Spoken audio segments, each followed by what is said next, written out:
রুহুল আমিন ভাই যাচ্ছেন কোন দেশে? কাতারে। কি কাজে? Cleaner, indoor cleaner. আচ্ছা, ইনডোর ক্লিনিং এর যে কোনো কাজ আপনাকে দেওয়া হবে সেটা আপনি করবেন। আপনার ডিউটি কয় ঘন্টা? 10 ঘন্টা।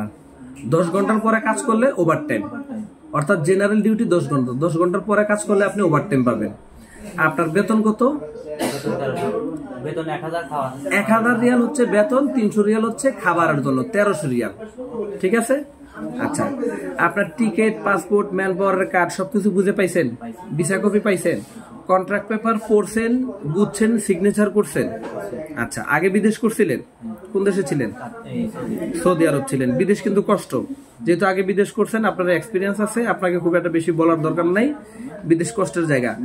রান্না বান্না নিজের করতে হবে, কোম্পানির কাজ করতে হবে, নিজের বাজার নিজে কইরা রান্না বান্না করে খেতে হবে। ঠিক আছে? আর যেহেতু ক্লিনারের কাজে যাচ্ছেন, এখানে হচ্ছে অনেকে দায়িত্বে থাকে, ফোরম্যান থাকে, সুপারভাইজার থাকে, ওনাদের কথাগুলো শুনবেন। যদি নিজের কখনো অসুস্থ লাগে, খারাপ লাগে, শরীর খারাপ লাগে, ওনাদের কাউকে না বলে অ্যাবসেন্ট করবেন না। খারাপ লাগতেছে, লাগতেই পারে, মানুষ তো, শরীর খারাপ হইতেই পারে। বলবেন যে বস আমার শরীর খারাপ লাগতেছে, আমার ছুটি লাগবে। তারপরে হচ্ছে ছুটি কাটাবেন, না বলে ছুটি কাটাবেন না। কারণ হচ্ছে না বলে ছুটি কাটালে অনেক সময় অর্ধেক দিন ডিউটি করলেন, দেখা গেছে ফুল বেলাটা হচ্ছে অ্যাবসেন্ট করাই দিবে, হইতে পারে, তাই না? আর যখন বলে যাবেন, সুপারভাইজার জানলো যে আমার এই ওয়ার্কারটা অসুস্থ, কোম্পানিও জানলো যে আমার ওয়ার্কার অসুস্থ, সেই ক্ষেত্রে স্যালারি কাটবে না। বুঝা গেছে?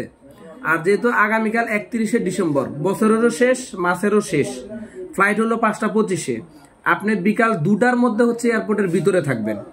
আর আপনার সাথে আরেকটা ছেলে যাচ্ছে, ওর নাম হচ্ছে কি, সৈকত।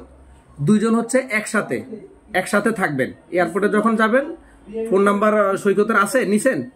আচ্ছা, ফোন নাম্বার দিয়ে দিচ্ছি, ওরে ফোন দিয়ে দুইদিন একসাথে এয়ারপোর্টে ঢুকবেন, একসাথে ইমিগ্রেশন করবেন, একসাথে বিমানে উঠবেন, একসাথেই।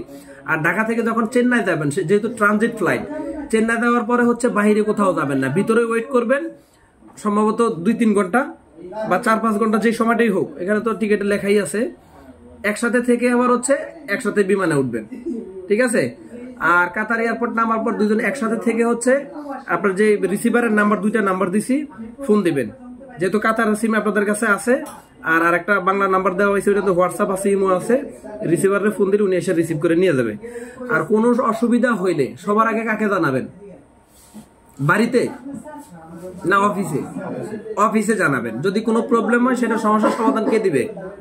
অফিস দিবে। এই জন্য অফিসকে ইনফর্ম করতে হবে যে বস আমার এই সমস্যা আছে, দেন অফিস হচ্ছে সেটার জন্য ব্যবস্থা গ্রহণ করবে। হ্যাঁ, আর বাড়িতে জানাবেন পরে, যখন দেখবেন যে প্রবলেম সলভ হচ্ছে না, তখন বাড়ি জানাবেন। আগে হচ্ছে বাড়ির লোকের টেনশন দিয়ে দেবে না, কারণ আপনি বিদেশ যাচ্ছেন, আপনার বাড়ির লোক আপনার নিয়ে এমনিতেই টেনশন আছে।